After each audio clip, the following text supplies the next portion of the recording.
Welcome back, tribe. Today we're talking about Beelzebub. So I have no flipping clue if I'm saying this name correctly. Most of the people I've heard say it from America say it in the Beelzebub pronunciation, but I've heard it in a lot of different pronunciations from different books I've read, from different documentaries I've watched, from people from other countries who have pronounced the word. And there are many different variations of the name throughout history and throughout different languages as well. So if you reference Beelzebub in a different language or in a different pronunciation, good for you. So originally, Beelzebub was a name that was derived from an ancient Philistine god. I believe, and again, y'all are about to hear me butcher some words today, because no offense, I don't speak these ancient languages. I have no idea how to properly pronounce these words. But I believe the ancient god that Beelzebub was derived from was from Acheron, in the Philistine nation, in that area of the Middle East. But later Abrahamic religions would come in, take that name, and kind of twist it to reference a demonic entity. Kind of the king of demons, if you will. And a lot of people will use Beelzebub synonymously with Satan, because there was some confusion throughout the Old Testament and New Testament with that word referencing the accuser or the evil one or whatever, but that also representing Satan. So could it be the same being? Could it not? We don't know. So Beelzebub was referred to as the prince of the devils in some texts that I read up on. And what stuck out to me was that they said prince of the devils and not the prince of demons, because as we talked about in a previous demonology episode, there is a difference between demons and devils. As we've talked about before, demons are just kind of like your foot soldiers, the regular old negative entities, right? But then you have your devils, who are the shot callers, the princes of hell, the kings of hell, whatever you want to call them. They're the ones who lead some of the battles that we see, or that we're supposedly going to see take place in the end of days. They're the ones that are sometimes behind the scenes, but when they do step forward, boy, do you know. Beelzebub was also referred to as Baal. And again, I'm not sure if I'm saying that right. It has like a little asterisk or whatever. I'll try to spell it for you guys up here or there or wherever. So it could be Baal, I don't know. But he is also referred to as that name. He was kind of seen as the demon of gluttony or pride, some of the different 7 deadly sins. But in reality, in the Bible, his name, Beelzebub, is only referenced like 1 or 2 times maybe. And even then, again, we have that issue with, is the name in reference to an act, a place, or an actual being? And again, Beelzebub is used synonymously at times with Satan or the devil, because both of those words kind of stand for enemy or the accuser. And in Beelzebub's place, it specifically means the Lord of the Flies. I'm not sure what it is with demonic entities and insects, but there seems to be a correlation here. Like with Abaddon, we had the king of the army of locusts, and we of course assume that the locusts are lesser demonic beings. So is that what they're referencing to with the Lord of the Flies? I'm not entirely sure. I know there's a book called Lord of the Flies. But Beelzebub is mentioned in the New Testament, I think only once. And even then, it's kind of like a loose translation of the original name. But in the New Testament, it is very obviously being directed at a demonic entity that is possessing someone. And what's interesting about the reference in the New Testament is that the Pharisees are actually accusing Jesus Christ of being possessed by Beelzebub, and that is how Jesus is able to exorcise demons out of other people, is because he has a demon inside of him. And I guess I can kind of understand where they're coming from in the whole like fighting fire with fire thing, But in the end, it really doesn't make any sense at all. Like, why would a devil magically exorcise demons out of people for no reason? Like, why would he do that? I don't understand. It doesn't make any sense. I guess back then it probably made some sense because the whole idea of the Messiah coming to earth was very real and very fresh and very raw, and wow. So if you look at the Key of Solomon, and it may have been the Lesser Key of Solomon, I know there's some confusion about what is what and what the Gnostic texts really are, and if they actually have any kind of historical credence to them. But in the Key of Solomon, I believe is where it was, there are certain attributes given to Beelzebub. There are certain specialties given to that demon that we're about to go over. So, fun. So supposedly Beelzebub specializes in creating tyrants and in kind of like instigating tyranny and instigating wars being fought. So think the world wars that our earth has survived through.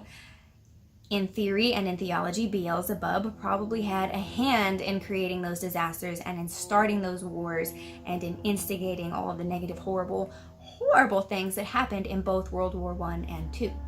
Supposedly, he also specializes in creating situations in where demons inadvertently become idols and become worshipped by people.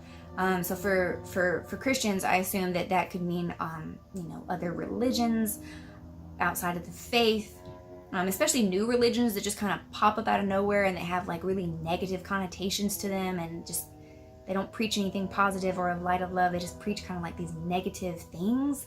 I can see where possibly Beelzebub had a hand in that. But also think about it in this way, like in this day and age, demons in a way could be philosophized.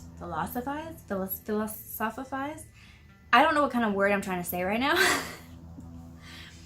But if you think about idols, think about money, think about power, fame, fortune, which I guess is the same thing as money. Think about popularity, things like that. These, in a way, are becoming our own demons. Roll with me on this for a second. So think about how we inadvertently worship money. There's been times in my life where I literally felt like I would fall down dead if I didn't have money in my bank. Like, I would just fall down dead because how am I supposed to pay my bills? How am I supposed to buy groceries? How am I supposed to do anything if I don't have money? So in a way, we do kind of worship money. Money has become somewhat of an idol because we have created the situation, possibly with the help of Beelzebub, to where we have to have money to live in any kind of semblance of comfort. In some cases, to live at all, because in a lot of situations it does cost money to even eat. So apparently Beelzebub also specializes in arousing desires in priests and holy men. So apparently he thinks it's a funny pastime to kind of torture the holy men with things they're not supposed to have. That's evil.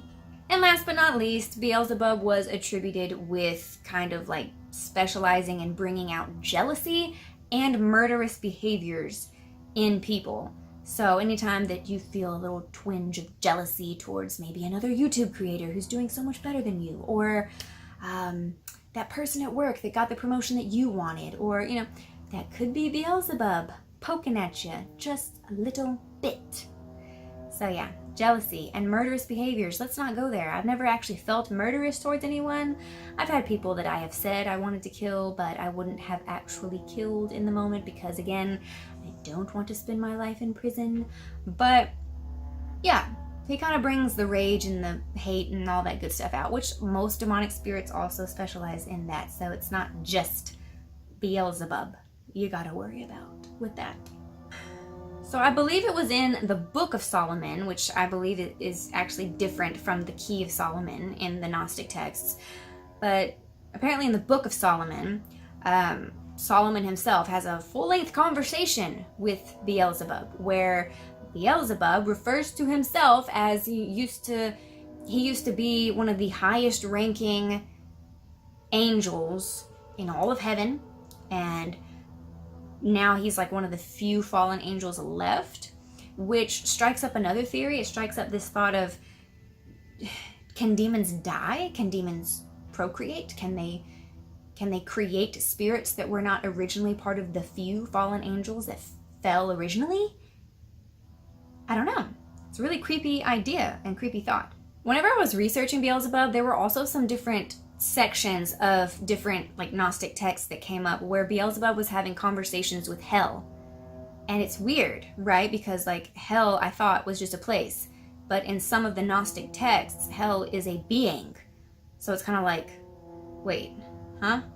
Which makes me think back to like Vikings and the Norse mythology, where hell really was a god, a goddess of the underworld. So there's hell, there's Hades, there's all these different references to an underworld that is dark and demented and not pleasant. Yeah. But other than that, Beelzebub is usually referred to as a chief of hell. There are several chiefs of hell, but in a lot of different imagery and stories and theology that come out of, especially like the Renaissance and stuff like that, he's referred to as one of Satan's highest ranking minions. But there are other mythologies that refer to beings that are very similar to him, that used to be like ancient gods and ancient deities and ancient spirits. Like you have the Slavic god Belbog. Again, I have no idea if I'm saying any of this right. You also have different deities in Syria, ancient Syrian gods that his character name, whatever, could have been taken from. And some theologians even say that Beelzebub, the character, was almost taken from Pluto, which I believe was in Greek mythology, right? So, yeah, there's a lot of weirdness going on with the name. But again, like, people tend to get so wrapped up in a name in demonology. Like, why? It's still a negative evil spirit. So I understand the importance of the name, but at the same time, if that's the only thing you're focused on, I think you're missing the point. Because sometimes demons they'll just outright lie about who they are or what they want. There have been cases of exorcists calling out the demon and saying, "What is your name?" And the demon would say Jesus Christ or Mary or something like that is obviously not the demon's name. So they are liars. One thing that I would like to touch on in future videos, though, is the idea of an unholy trinity and who those characters would most likely be. Because while I was researching Beelzebub, there were several different articles that popped up about John Milton, who, as we know, wrote Paradise Lost. If you haven't read Paradise Lost, I highly encourage you to read it. I know it's lengthy, and I know that there's a lot of flowery language that we don't use anymore, but it's actually very beautiful. And it's very intriguing and slightly disturbing. It's kind of coming from the perspective of Satan and demons and angels and things like that. So it's definitely interesting. But John Milton himself used to ponder things like this. Like, what would the unholy trinity be like? What were the characters? And he grew up in a time where, again, demonology was focused mainly on just the names and the categorizations. According to John Milton, the three most prominent fallen angels that started it all were Lucifer, Leviathan, and Beelzebub. Those seem to be the three most prominent names that you see throughout the Gnostic texts. And then later on, I'm not sure if John Milton himself said this, but later on there was some speculation that if there were to be an unholy trinity, that those three characters would actually be Beelzebub, Lucifer, and Astaroth. And we're going to touch on Astaroth a little bit later, because Astaroth is probably who I would most consider being the same thing as Satan himself. I still don't know if they would be the same being or spirit, but as far as like who Astaroth is said to be and who who Satan is said to be, they seem to sync up more than like Satan and Beelzebub or Satan and Abaddon. So we'll touch base on that later. We are going to take a little bit of a break from demonology. I'm going to start doing a few more paranormal videos that are not quite this dark and not quite this theological. So we're going to go back into some what I call normal videos, even though they're so not normal.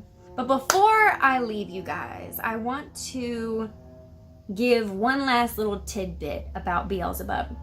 For those of you who are familiar with the Annalisa Michel case, the exorcism case that sparked the creation of the Exorcism of Emily Rose movie, she was the real life case behind that movie.